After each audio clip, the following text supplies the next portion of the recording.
Greetings, hello, Aquaba. Happy day to you. We hope you're at your highest level of health in all categories available to you. We hope that you're doing well. And we're happy that you have decided to join us for this week's exciting episode of Our Ancestors' Voices, a weekly program sponsored by the All African People's Revolutionary Party. Who else? And our topic today, the criminal effort to attack Sekou Toure's political legacy, the criminal effort to attack Sekou Toure's political legacy. And we really want to focus today on there is really a despicable tendency within leftist circles in the world today. And that tendency is, these circles are dominated by the white left.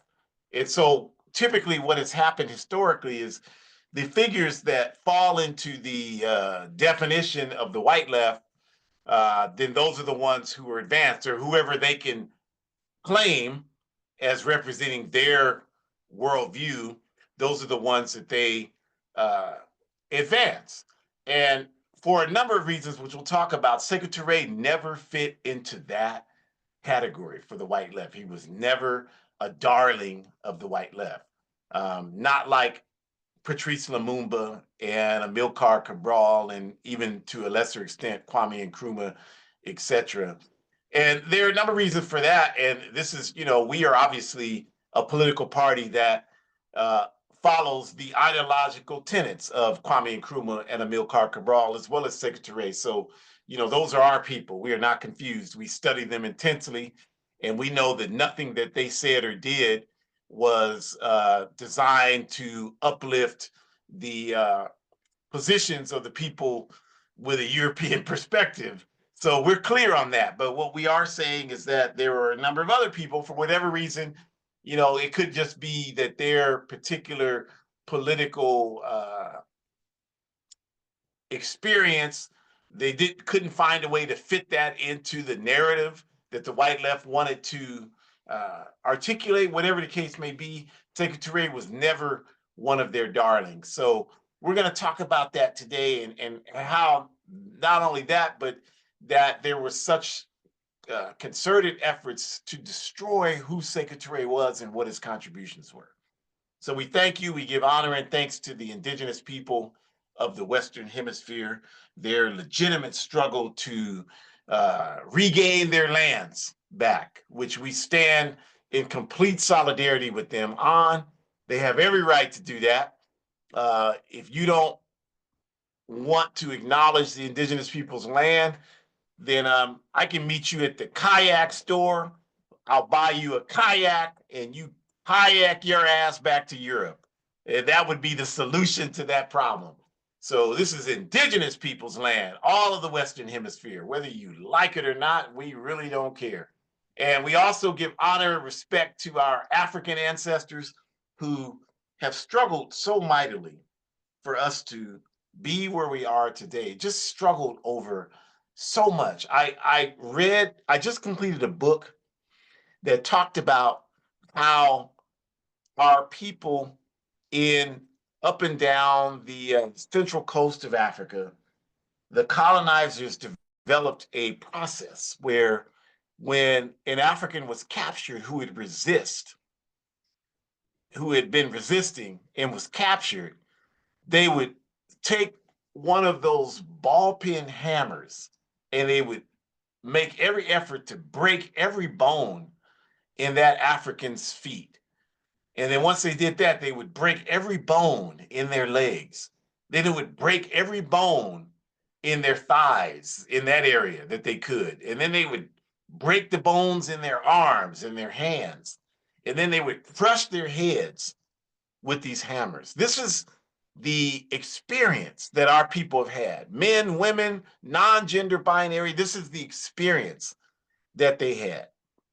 And so this is why we honor our ancestors, because they resisted, knowing that if they were caught, this was what they could look forward to, and they still resisted. And it is that strength and that courage and that dignity that drives us today. And we're just honored to be who we are. We're honored to be descendants of who we descend from. We're honored to continue their legacy of courage and dignity for those that come after us. We don't want to be, we have respect for everybody in the world who respects us, but we don't want to be anybody else. We want to be the political heirs of the masses of African people and wouldn't have it any other way. So we are proud to continue that legacy.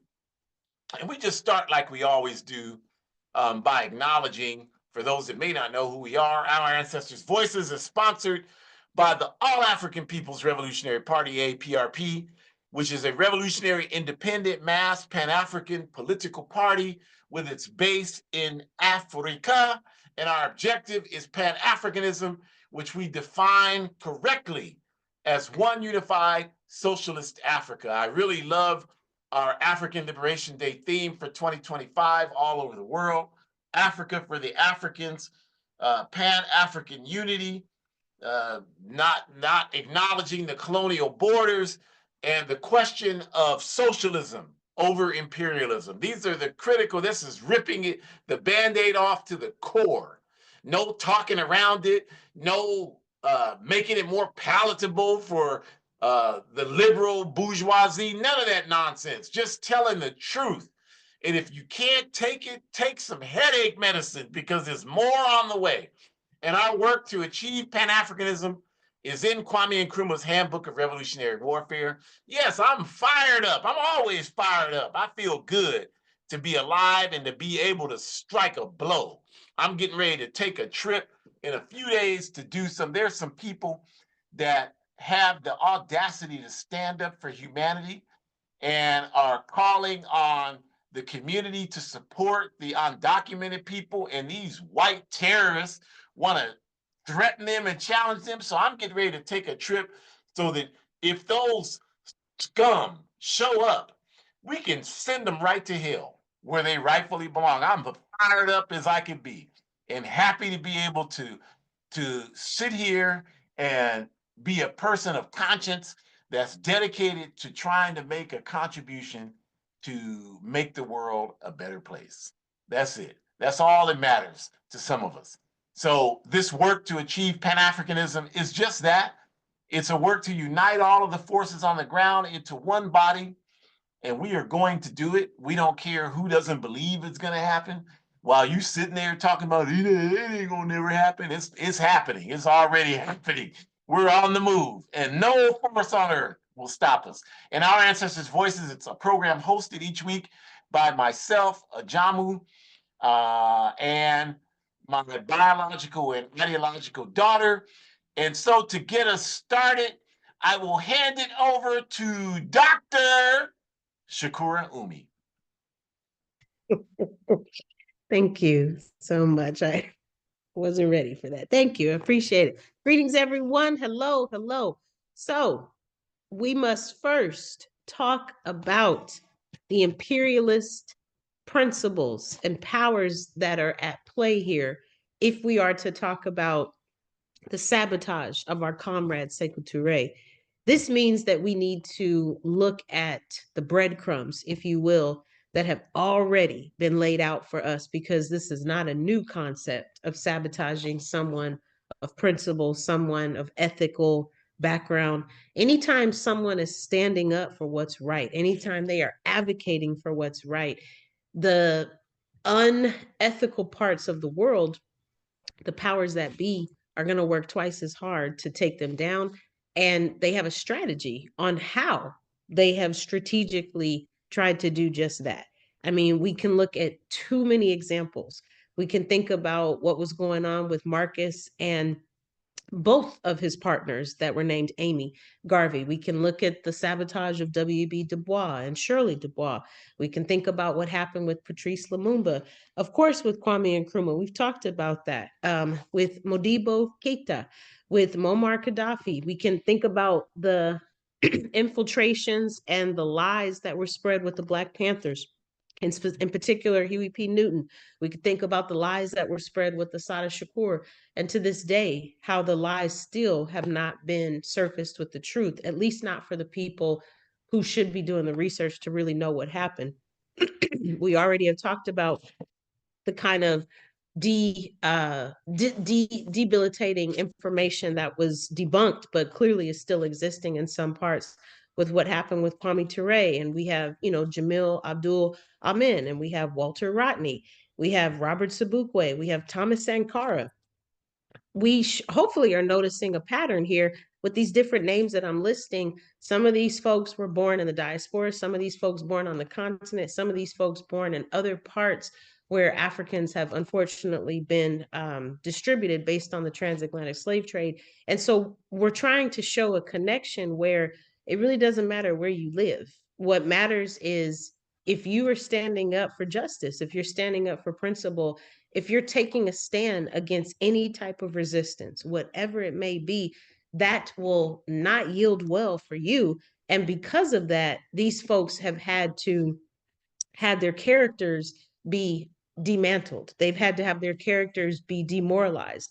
They've had their physical selves be impacted, be tortured, influenced. They've had family members who have been taken and their lives have been taken because of the work that they're doing. We can continue on where we think about Malcolm X, we think about Frantz Fanon, Che Guevara. We think about Fidel Castro. We can think about Vilma Espin. We can think about Celia Sanchez. We can think about Ibrahim Traore.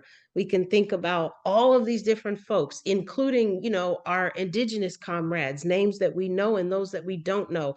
I especially want to think about the intentionality behind destroying the American Indian movement and framing our comrade Aname Pictois Akwash, right? And other comrades, comrade Ernie Longwalker and other comrades, Dennis Banks, and what that looked like for them.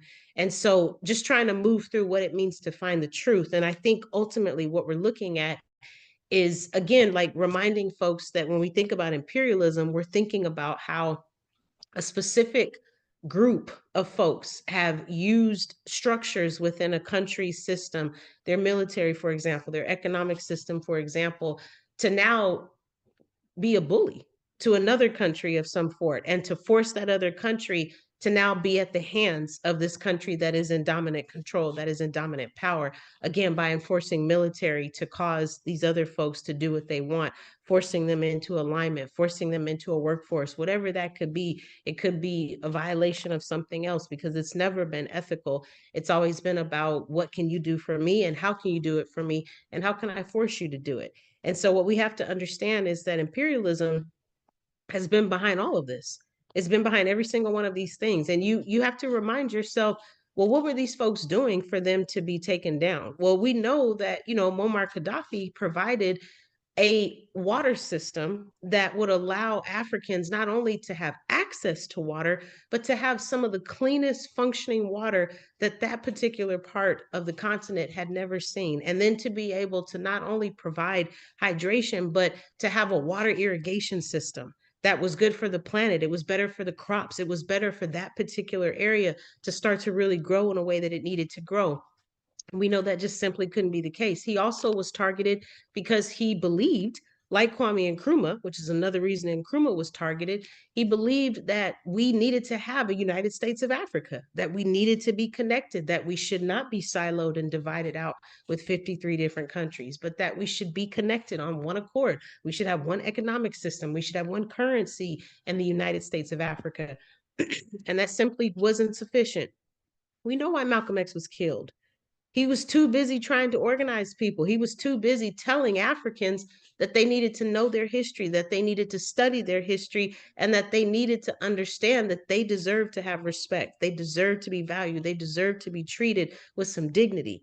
And that simply was not sufficient, and he had to go, right? We can think about so many different examples. We know why Assata Shakur had to go, because no one in their right mind is willing to admit that she had nothing to do with killing that police officer. But people who know the truth know the truth. And because of that, we can think of even other examples where folks have been forced to be criminalized and demoralized because they were actually standing up for folks. We always think of the examples when we think of the seminars of Che Guevara. We think of the examples when we think of Marcus and both Amy Garveys. We can even think of examples of what was going on when we think about Walter Rodney and even Thomas Sankara.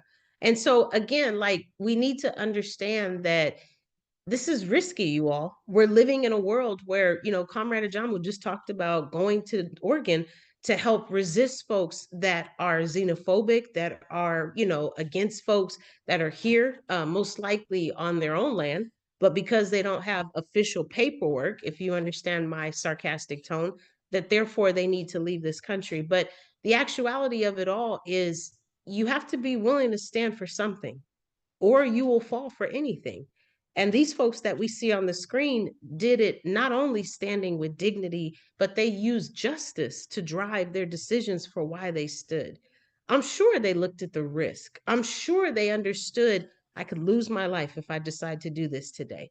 But ultimately, you have to commit to something that is bigger than yourself. That's what we've been trying to say this whole time. Ultimately, you have to understand that whatever your contributions are to the world, however you're contributing to make things better, your responsibility is to remember that this is bigger than you. And if you're able to do that, then you can look past the fear that you have. And that's okay if you have fear. It's okay if you're worried. It's okay if you're concerned or you're not sure. All of those are normal feelings to have, because we don't live in a society where people matter. So you should be fearful. You should be afraid. You should be terrified, because at any point in time, your life could change and things could look very different for you and your family. That is a true statement. But ultimately, you have to ask yourself, if that is the case, and if you already know that at any point your life could be terminated, if at any point you could be victimized to a crime, you could be targeted because of your melanin, because of your gender, because of your sexual status, whatever, then at the end of the day, if you already know that you're already being watched, if you already know that you're already being targeted, shouldn't that be all the more reason for you to fight? Shouldn't that be all the more reason for you to resist? Shouldn't that be all the more reason for you to give it your best shot? Because if the ultimatum is that you're going to be targeted either way, at least this way you literally stand a fighting chance, and you also have the opportunity to determine the kind of dignity that you want your story to tell. Anybody can tell your story and say that you were cowardice. Anyone can tell your story and say that you did not fight back. Anyone can tell your story and say that you sold out because capitalism offered you enough money. Anyone can tell that story. But if you actually stood for principle, if you actually stood for justice, if you actually stood because you understood collectively that this is bigger than you, this issue is bigger than you, this challenge is bigger than you, xenophobia is bigger than you, and you would like to fight back against it, you would like to resist against it, then you also have a responsibility of understanding that now you get to create your own legacy. And everybody might try to tell a story that is based on a lie, just like they've tried to tell stories that are based on lies for the names we see. But you also have to trust that society will do their own political education research, and they will find the truth of how you stood up, how you resisted. So all that fear, all that concern, all that worry, it's going to have to dissipate, because ultimately you have to make a choice. And at the end of the day, as scary as it can be, in my opinion, it's scarier to not have a say in how you choose to leave this world. And at least if you have a say in that, then you have some backbone. At least if you have some backbone, then you're pulling from your ancestors, because they too had backbone. They too were able to teach you what we needed to do. And they too were scared. They too were frightful. They too were fearful. They had all the same feelings that we had, only I would say 10 times worse, because they didn't have the same luxuries that we have. They didn't have the internet. They didn't have data. They didn't have the same kind of, when I say data, I mean like virtual spaces and being able to exist, non-physically, but behind a screen. They didn't have those kind of things. They didn't have the ability to communicate as fast as we do. They didn't have the opportunity to be able to get information out to people in a mass independent way that we can now. They also didn't have the same number of organizations that they could lean on the way we do today. But all of that has to be figured out from us doing our political education. We have got to do the research to figure out what is out there. And we also have to show up. If you have an African Liberation Day event that's taking place where you live, or even if you can log in virtually, you should be showing up for these events. You should be showing up when these talks about immigration are taking place. You should be showing up when these talks about international students having their visas removed. You should be showing up for that. Because if you don't have any information, and if the only information you're getting is based off of CNN, we've already talked about how that's one-sided. We've already talked about that. And at this point, you should know that imperialism has something to do with these students who are working their behinds off. I should know, working their behinds off to get their research done so that they can graduate and support their families only to have their visas removed. That was not a part of their plan. I promise you it wasn't.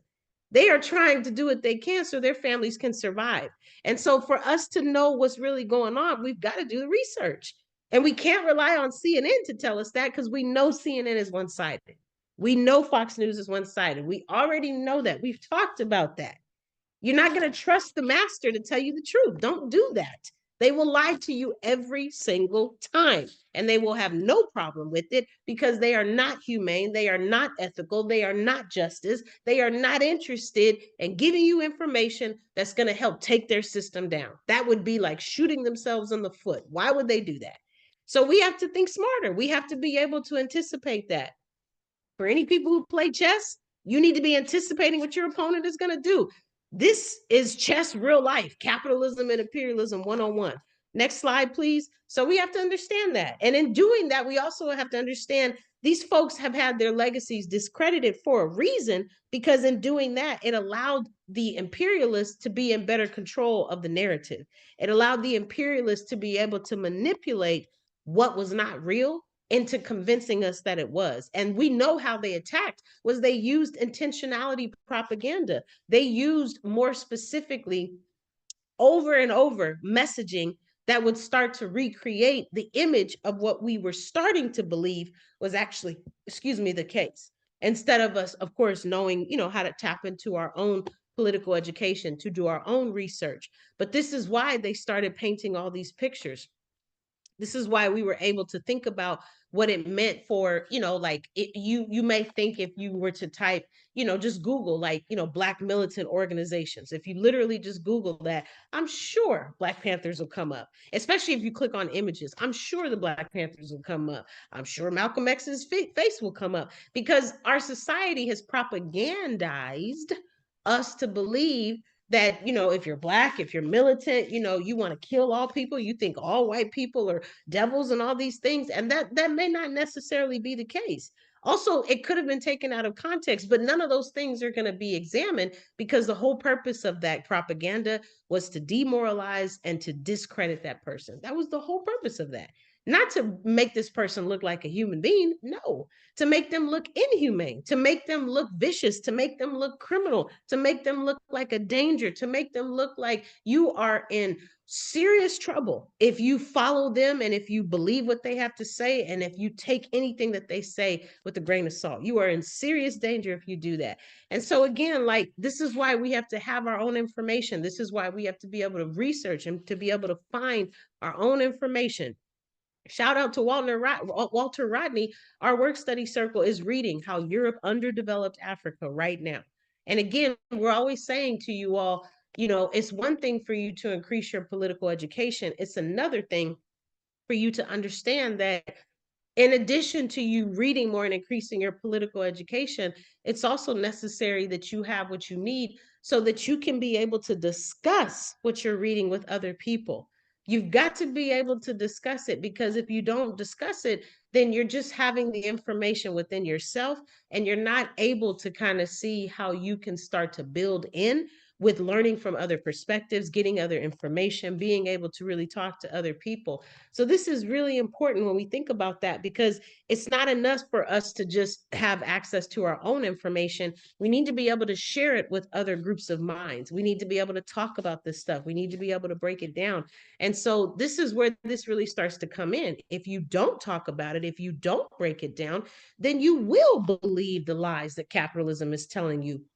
You will believe the mistruth. You will think the misinformation is clear and credible information, and you won't be able to think for yourself. That is most important. Because if you are letting someone else inform you, then you are not creating your own thought process of how you want to think about this person. At the end of the day, we've always said that people who are opposite, meaning the people who have parks named after them, the people that have schools named after them, you should think about what they did to get to that status. You should really break that down and think about that, because ultimately they probably violated some indigenous people in the process. Ultimately, they probably harmed and maybe even murdered some indigenous people in the process. They probably harmed and murdered some enslaved Africans in the process. That's just an assumption at this point. And I guess like assumption is not even the right word. It's really a fact at this point. Like we've seen it play out time and time again. There's a park that's 20 minutes from my apartment named I don't forgot the man's name now because his name does not, it doesn't deserve space in my brain. Tom Lee.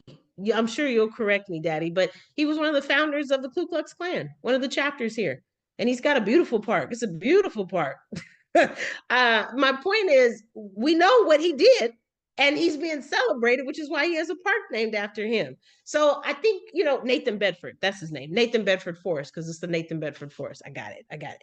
Anyway, so this is my point. You're not going to get a park named after you if your name is Kwame Ture. You're not, because you are painted in a different light. But it's up to us to study what Kwame Ture's character really did, how he contributed to so many advances in the African community and to so many ways that we as Africans are carrying ourselves now. I continue to think about the sacrifices that he made towards the African movement so that we could be in the positions we're in, where we can say with pride that we do need to fight for a United States of Africa. But that was initiated because of chants like the Black Power movement, right? That was initiated because of chants like Black Power, right? And what it means for us to understand that we need to have respect. And Kwame Ture was a huge part of building into that, a huge part of building into that. If we even think about what was going on about Patrice Lumumba, they were happy to say that he was a thief. They were happy to say that Nkrumah took from the national treasury in Ghana, making him look like he couldn't be trusted with the money. They were happy to say that Gaddafi was a terrorist, and there was no way that water program, the irrigation system, would be able to sustain itself. They were happy to say that the Black Panther Party didn't even like Europeans and was anti-white, right? They were happy to say that Sekou was another terrorist, right? And so there's all these different ways. Even the Cuban Revolution is a horrible, horrible entity because it kidnapped Asada and it made it, it took her away and all this stuff. And so, like, just being able to break this stuff down, you all, we're talking about two different things as I prepare to close it back and turn it back to Comrade Ajamu. We do not live in a society where you have the authorization or the consent to think for yourself. That's problem number one, which is why you need to resist every day. And the second issue is because capitalism and imperialism don't want you to think for yourself, that means you need to work twice as hard to really gauge the information that they're giving you. Because 9 times out of 10, you should not be able to trust it because it's not based on honesty. It's not based on facts. It's not based on what the reality really is. What it's based on is their agenda, their propagandized agenda, and being able to push that into really helping to see that, right? And so, there's so many different ways to think about that. But even the photo we see, Kwame Ture, formerly known as Stokely Carmichael, comes before them to testify. And this was in front of the House of Un-American Activities in the 1970s. And even this testify, the penalty for not testifying was imprisonment. Now, what Kwame did, his attorney advised him, to go and to assert his Fifth Amendment and not speak. And that's what he did. And you know what they said? They turned it around and the FBI leaked some lies saying that he snitched on all the movement leaders. And they sent even a message to Huey P. Newton saying, you know what he did? He did this, this, and this. Because that's what they do, you all. They're not based on integrity. They're not based on ethics. They're not based on humanity. They're based on violating your your character and making you into a criminal. They're based on dehumanizing you by any and all means. And we know that to be the case. So at this point, we shouldn't be surprised. And again, we should double check what the information is that's available to us. The best way to double check it is by joining an organization that's working for justice. But if you can't do that, and if you're not ready to do that, then at least supporting Pan-Africanist organizations and the events that they're hosting, like African Liberation Day, which is coming up very, very soon. You should register for the virtual seminar if you cannot go to an in-person event. Ashe.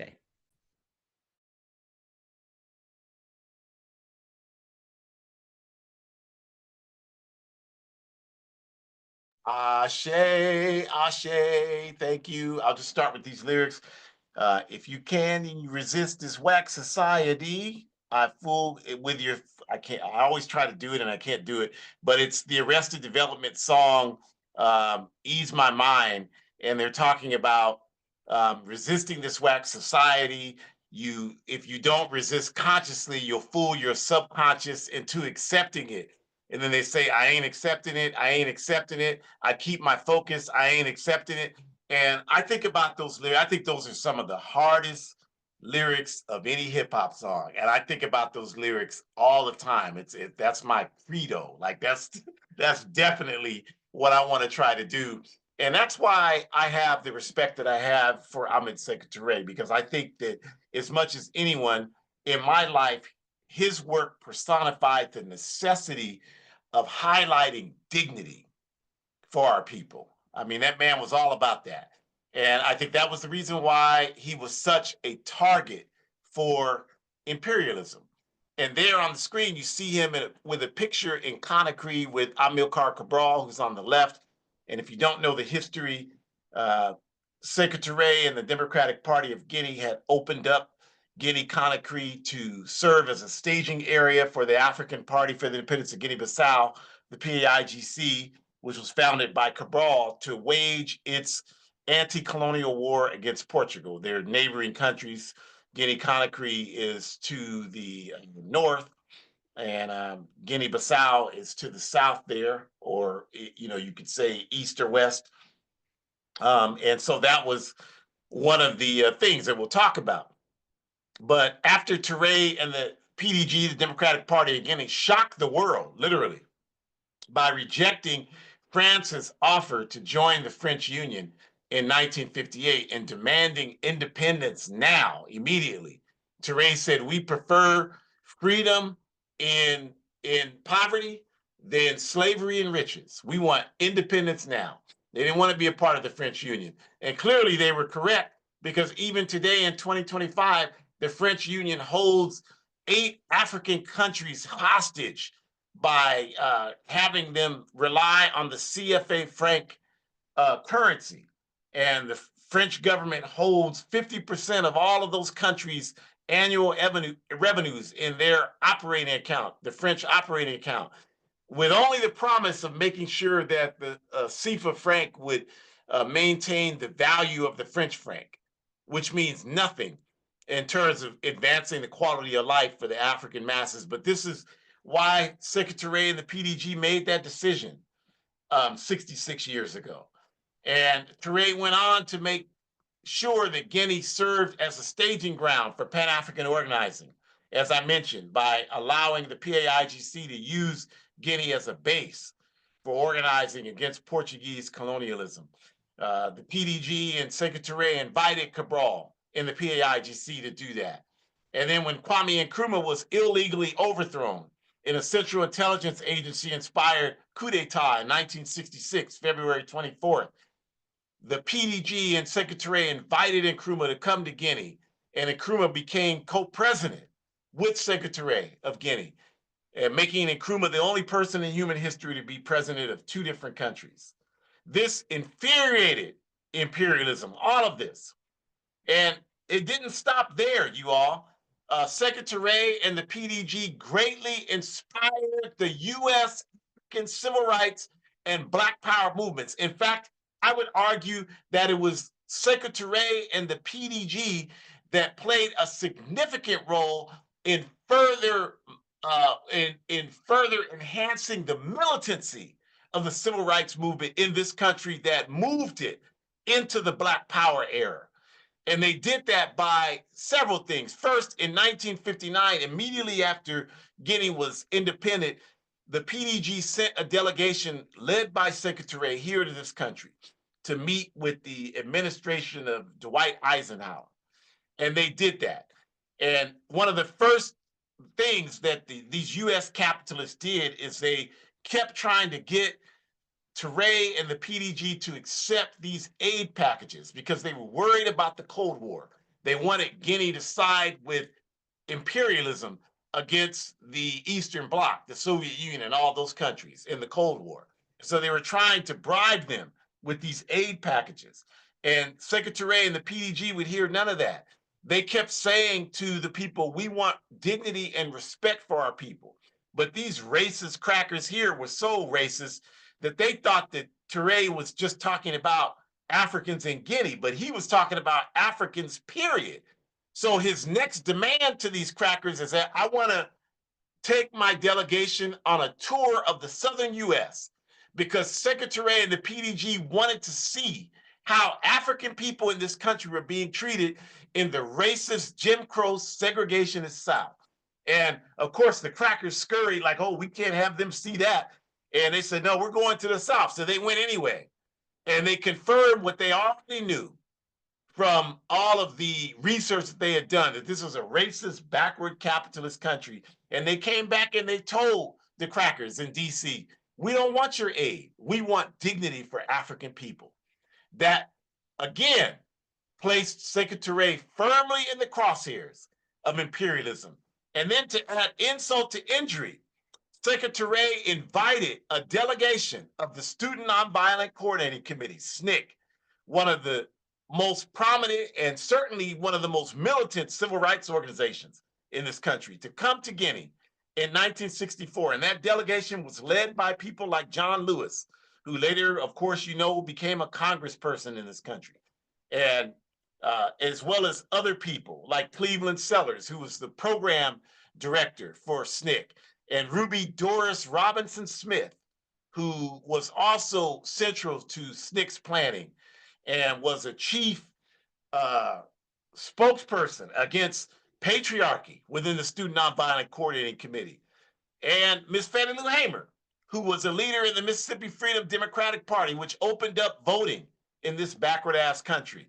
And when these folks went to Guinea, they were so inspired by seeing Africans with dignity running a country and not doing it without any regard for how the European colonists saw them in the world, and standing on business about dignity for African people. And we know that that's what they experienced, and they came back and talked about it. Miss Fannie Lou Hamer, who had a third grade education in Macomb County, Mississippi, here in this backward ass cesspool country, was treated like a diplomat and a head of state in Guinea, sat at the same table with Sekou Ture. These goddamn crackers in Washington, D.C. wouldn't even have a meeting with Miss Hamer. And she had to go home to Africa to sit at the table with Sekou Ture. And they treated her like she was a dignitary. These are not Ajamu's words. This is what Miss Hamer said in her report. And these crackers knew from that they had to move against Sekou Ture because our people were getting inspired. And they came back, even John Lewis, who never would be confused for a militant, came back talking about how everybody wanted to know what the SNCC people's position was in relationship to Malcolm X, who had gone to Guinea earlier that year and was clearly influencing SNCC with Malcolm's work. He was doing that. And so they knew, the SNCC militants knew that they had to move farther to the left.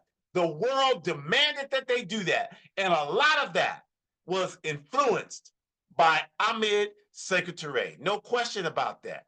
Ture was a constant thorn in the side of imperialism, and they wanted nothing more than to see him removed. Nothing more. And the misinformation about Sekou Ture, that campaign, as Shakura mentioned earlier, and as the slide mentioned, the strategy of imperialism is first they attempt to sabotage your work. When that doesn't succeed, then they attempt to assassinate you. If that doesn't succeed, then they attempt to discredit you. Sometimes they attempt to discredit you first before they assassinate you, whatever makes the most sense in terms of what they're trying to do at the time they're trying to do it. Those are the steps that they take. And it's documented that France and the US flooded Guinea with undercover operatives and agents to try to destabilize the Democratic Party of Guinea and to attempt to assassinate Ahmed Sekou Ture. And the number, we know this is true, the number of assassination attempts against Sekou Ture, we don't know the exact number, but they were comparable to how many times imperialism attempted to murder Comrade Fidel Castro in socialist Cuba. And we know that there are at least, at a bare minimum, 600 attempts, serious attempts, against Fidel Castro's life. And so we know that there were just about as many attempts against the life of Sekou Ture. And Kwame Nkrumah, in his letters that he was writing, which have been compiled by Panaf Press, and June Milne, who was his personal editor, Nkrumah, in the book Kwame Nkrumah, The Conakry Years. You should read it if you haven't. And in that book is a compilation of the letters Nkrumah wrote and received after he moved to Guinea-Conakry, after the CIA illegally overthrew his government in Ghana.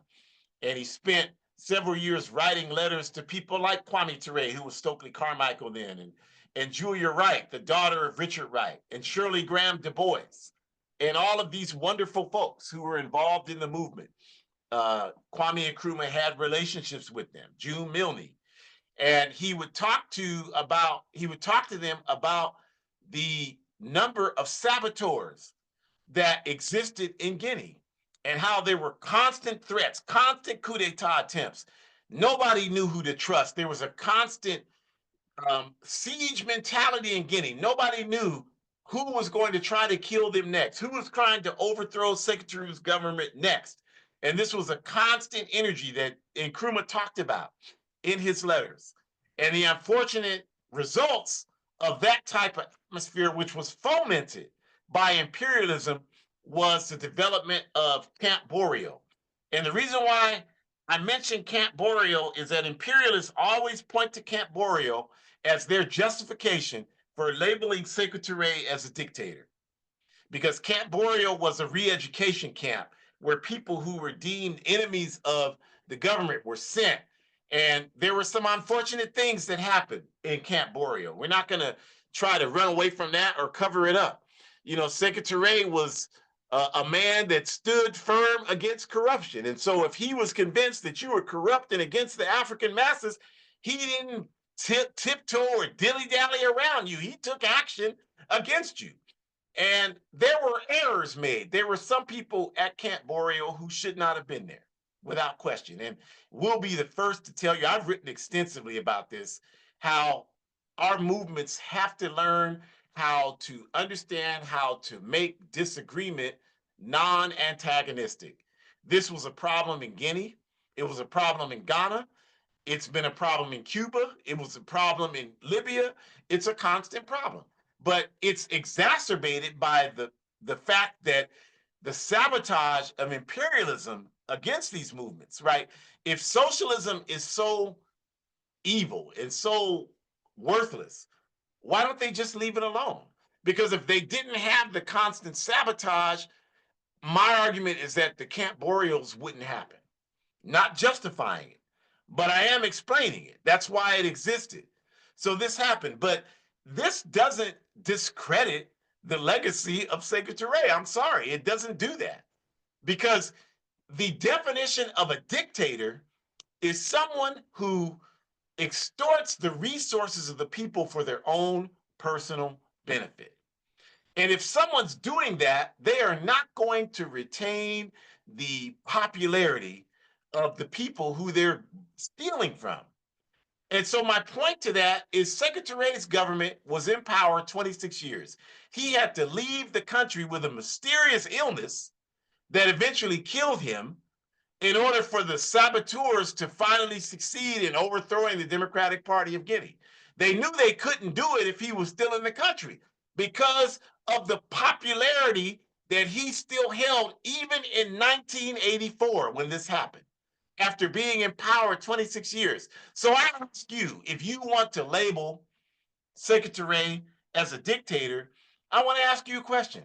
How the hell does someone stay in power 26 years in a country surrounded by countries loyal to imperialism, with all types of criminal elements in the country seeking to overthrow your government, with all of the propaganda aimed at discrediting your government, all of the propaganda aimed at turning your people against your government, how do you stay in power 26 years under those circumstances?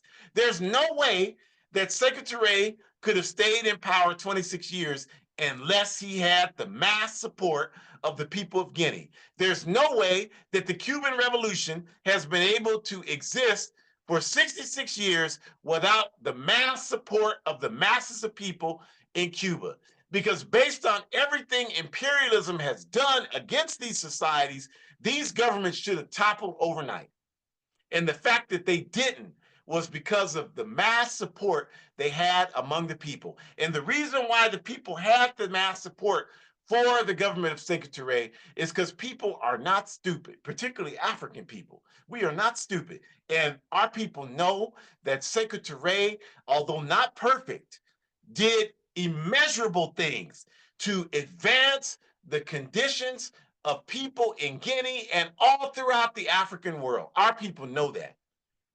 From the examples I gave you to protecting the bauxite reserves, still today, Guinea has the world's largest supply of bauxite reserves. Almost 60% of the bauxite reserves in the world exist in Guinea. That's what you use to make aluminum products, because Sekou Ture and the Democratic Party of Guinea refused to let imperialism exploit those resources. And this is not the actions of someone who wants to pillage the country's resources, you all. That doesn't add up. Even Sekou Ture's enemies do not try to argue that he stole the country's resources. They even tried that argument against Nkrumah, even though it wasn't true. They didn't even try that. The French didn't even try that against Sekou Ture because there was no basis to illustrate that. But yet still, despite the evidence that I just laid out to you, this label of Sekou Ture being a dictator still exists in 2025. Still exists. And Peniel Joseph, who authored the 2014 biography of Kwame Ture called Stokely Alive, he perpetuated that myth, labeling Sekou Ture a dictator in that book. And talking about Kwame Ture was unwilling to criticize Sekou Ture. Anybody in the All African People's Revolutionary Party, when Kwame Ture was alive, knows that that's a goddamn lie. This man that wrote this book, he wasn't a part of any organization. He's an academician. I'm not against him. I think that his book on Kwame Ture up to 1968 was the best thing written about Kwame Ture's work up until 1968. But like everybody else over here, the minute Kwame Ture goes home to Africa, there's an oblivion. Now the man no longer exists. The work that he does no longer exists. And I mean, this is what happens. That's why you don't know a whole lot about Kwame Ture after 1968, after he moved to Guinea-Conakry. You don't know anything about it. You don't know that he worked to become a party militant for the Democratic Party of Guinea, the PDG, that he eventually became the director of youth in Guinea, that he became a central committee member for the PDG, while also always maintaining his membership as central committee member for the All African People's Revolutionary Party. You didn't know that. You didn't know that his work there opened the door for us to do similar work in Guinea-Bissau, in Azania, South Africa, in Nigeria, in Ghana, all over Africa, in Kenya, all over Africa, Zimbabwe, which is what Kwame Nkrumah called for in the Handbook of Revolutionary Warfare. You didn't know that. But this is what happened. And again, nothing against Peniel Joseph, but the characterization of Sekou Ture as a dictator is the talking points of imperialism. If you look at people, Sekou Ture used to drive his car down the streets of Conakry with no bodyguard. There are videos on YouTube. If you just look up Sekou Ture, you can find them on YouTube. No question, he'd stop and people would greet him. That's not what a dictator, dictators are hated. Dictators are people like Mobutu in the Congo, or what Mobutu called Zaire. The people knew he killed Patrice Lumumba and that he sabotaged any effort to bring liberation to the Congo, and that he was definitely stealing the resources of the Congo. and that he was a partner of the CIA. Everybody in the Congo knew that. Everybody in Africa knew that. How the hell does a military man in Africa become the richest man in Africa, which Mobutu was for many years, 60s, 70s, and 80s? Unquestionably, he was that. How the hell does that happen? Unless you're corrupt from the bottoms of your feet to the tops of your head. And everybody knew that. And that was not questionable. That's a dictator, you all. Not somebody like Kwame Nkrumah. Not somebody like Sekou Ture. So the takeaways from this is that the definition of a dictator is someone who controls every aspect of the country, including stealing all of those countries' resources. Kwame Nkrumah stole nothing from Ghana. Amilcar Cabral stole nothing from Guinea-Bissau. Patrice Lumumba stole nothing from the Congo. Sekou Ture stole nothing from Guinea. Modibo Keïta stole nothing from Mali. Ibrahim Traoré is stealing nothing from Burkina Faso today. Muammar Gaddafi stole nothing from Libya. This man used to walk down the street in Libya in plain sight in Tripoli with no bodyguards. Your beloved Barack Obama wouldn't walk 2 feet in front of a mass of people in this country. And you know that's true. You know that's irrefutable. You can't say I'm lying about that. Fidel Castro didn't steal a dime from the Cuban people. And the Cuban people knew that. Yes, they disagreed with some of what he was saying. That's what happens in a truly democratic society. But in order to have democracy, you got to have information. And then you can agree to disagree. It's your society. You're supposed to do that. That's a part of the process. But Sekou Ture not only didn't steal any Guinea resources, he actively prevented that from happening from the capitalist countries, as I explained to you with the example of Guinea's vast bauxite reserves. So today, it's very clear that the only thing Ture left the earth with was the dignity in which he carried out leadership within the African Revolution. There's zero evidence of any personal corruption or any benefit or gains by Sekou Ture. And for true African revolutionaries, that is the reason that he remains a strong inspiration for us. When Malcolm X went to Guinea in 1964, his daughter compiled a list of Malcolm X's letters.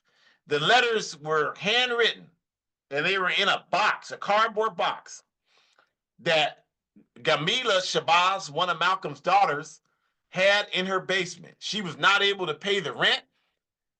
The letters were, the house, she was evicted from the house. All of the properties were confiscated by the European that owned the house in New York State. And the youngest daughter of Malcolm, Ayatollah Shabazz, she had to sue the cracker to get the letters back. And she published a book just a couple of years ago. And Malcolm in his letters talked about being in Guinea. And he talked about how Sekou Ture talked to him nonstop about, you are fighting for the dignity of our people. That's what we need, is dignity. And Sekou Ture was 100% correct. And I think if you want to know what the legacy of Sekou Ture is, it's illustrated in the picture you see on the screen here. This is taken in front of the PDG headquarters in Guinea-Conakry in 1997. And there are cadre organizers. All of them are cadre organizers in the AAPRP, and they are also cadre organizers and central committee members for the AAPRP, the PDG, the PAIGC in Guinea-Bissau, the CPP in Ghana, the Pan-African Union of Sierra Leone. All of these Africans are in these dual roles, in these dual Pan-African formations in Africa, bringing to existence the work outlined by Kwame Nkrumah in the Handbook of Revolutionary Warfare.